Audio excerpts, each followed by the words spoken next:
Bon, moi je vais vous parler de l'écofuturisme. Deux mots sur moi, déjà je suis ravi d'être avec vous, bonjour à tous. Je fais partie d'un mouvement citoyen qui s'appelle le Courant Constructif, que j'ai fondé, et qui est un groupe de gens qui font de la prospective pour s'intéresser aux solutions par rapport à tous les enjeux du futur, et notamment bien sûr l'enjeu écologique. Et donc par rapport à ça, on a construit une immense base de données dans laquelle on répertorie toutes ces solutions qu'on trouve, les solutions dans le domaine de l'énergie, dans le domaine de l'agriculture, etc., qui s'appelle donc cette base lmc.today. Et à partir de là, on fait un travail qui consiste à construire aussi une vision du futur. On n'est pas simplement dans la collecte d'informations, mais aussi on essaye d'être une force de proposition. Et donc on a bâti toute une vision de ce que peut être la ville de demain, sur la base de nos valeurs, et on s'est orienté sur cette conception de l'écofuturisme, dont je vais vous parler un petit peu, et aussi je vous parlerai de cette notion qu'on a développée aussi de ville dépolluante. Voilà. Donc pour nous, la ville de demain, elle pourrait être écofuturiste, elle pourrait être biomimétique, elle pourrait être dépolluante, elle pourrait être aussi une source d'énergie, et puis on la conçoit également comme une ville très confortable en fait, grâce à l'intelligence artificielle, et aussi une ville beaucoup plus conviviale et collaborative. Donc je vais développer quelques points à ce niveau-là.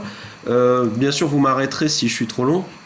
Déjà, deux mots sur l'écofuturisme. Alors l'écofuturisme, c'est un mouvement assez récent qu'on voit se développer au sein de l'architecture, avec des gens en France comme Vincent Caillebots. Vous pouvez aller voir son site, c'est vraiment fabuleux, parce que ce qui est intéressant avec l'écofuturisme, c'est que ça nous donne une image concrète, une vision de ce à quoi ressemblerait ce monde écologique, mais qui ne serait pas une forme d'écologie complètement passéiste. Sachant qu'effectivement en France on est un petit peu hanté par des visions passéistes et traditionnalistes de l'écologie, on a cette idée du retour à la campagne dont parlait Michel à l'instant, avec un imaginaire très bucolique, la permaculture, le retour à la traction animale, etc. Nous on pense au courant constructif, si vous voulez, qu'il n'y a d'écologie possible que compatible avec notre niveau d'évolution, et par conséquent il faut s'orienter non pas vers le passé mais vers une évolution, vers un stade nouveau de la technologie humaine, des sociétés humaines. Et donc à ce moment-là, le problème c'est qu'il faut tout inventer, et on cherche une sorte de vision. Et cette vision, c'est intéressant d'aller la chercher au niveau de ce qui se passe aujourd'hui dans l'architecture. L'architecture, bien sûr, c'est un des domaines souvent d'avant-garde. C'est là que s'expriment des tendances. On l'a vu avec la postmodernité aussi, elle s'est beaucoup jouée au niveau de l'architecture.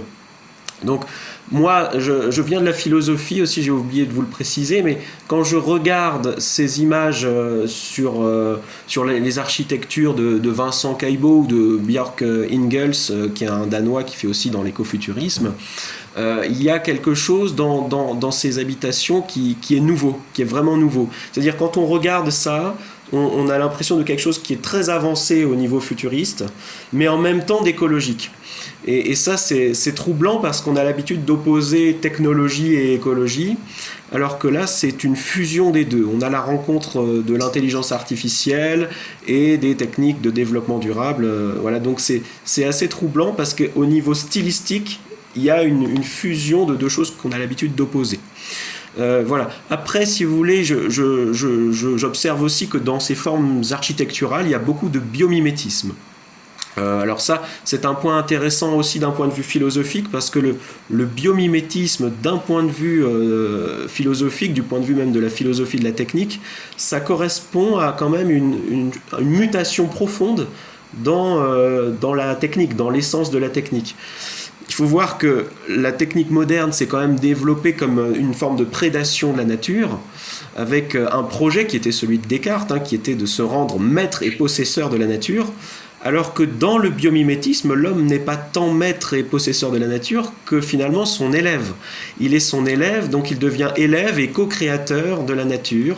Et c'est intéressant d'observer ces formes architecturales. Alors il y a des formes, vous voyez, qui reprennent des structures de coquillages ou des structures d'arbres, etc., pour bâtir des bâtiments pour l'habitation humaine.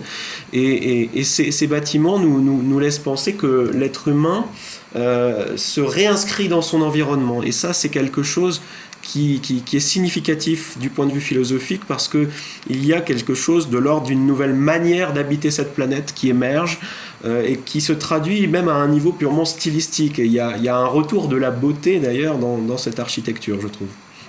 Voilà.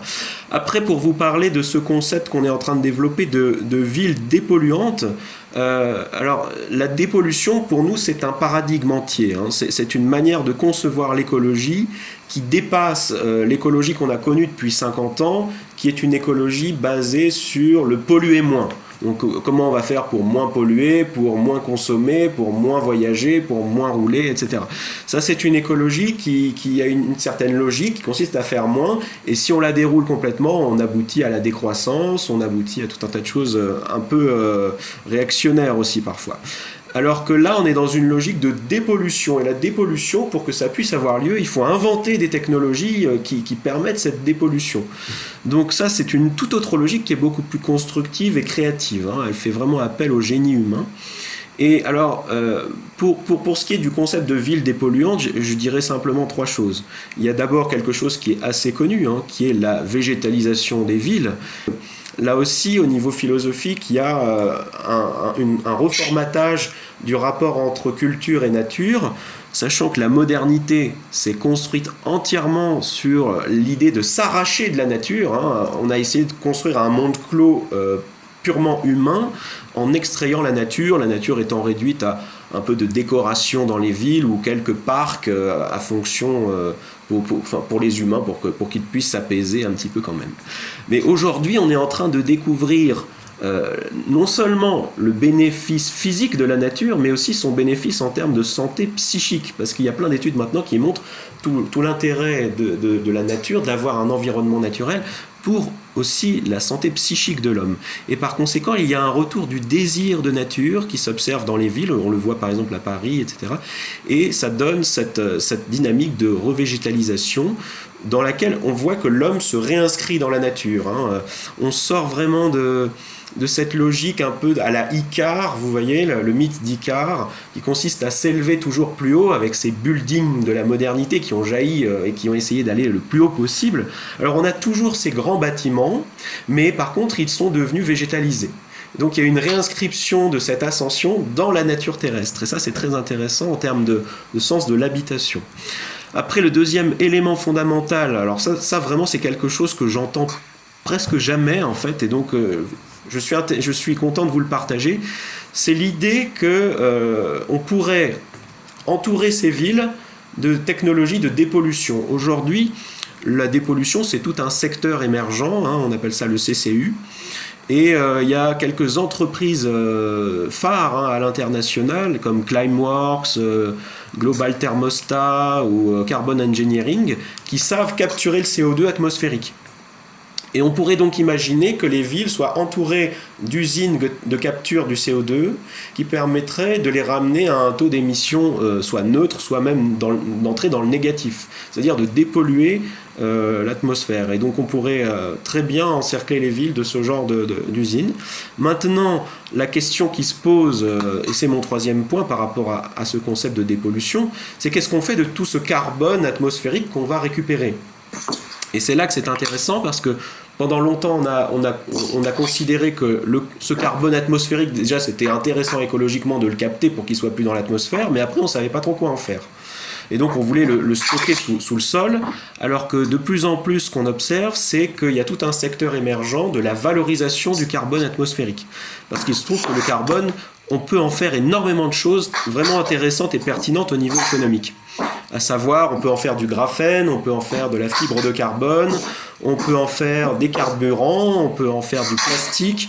Et ce qui est intéressant aussi du point de vue de l'urbanisme, c'est qu'on peut maintenant aussi en faire du ciment et du béton. Il y a plusieurs entreprises qui savent le faire déjà à l'international. Il y en a une qui est très connue qui s'appelle Calra. Il y en a d'autres qui s'appellent par exemple Carbon Cure ou CO2 concrète. Et donc ces entreprises fabriquent du béton à base de CO2.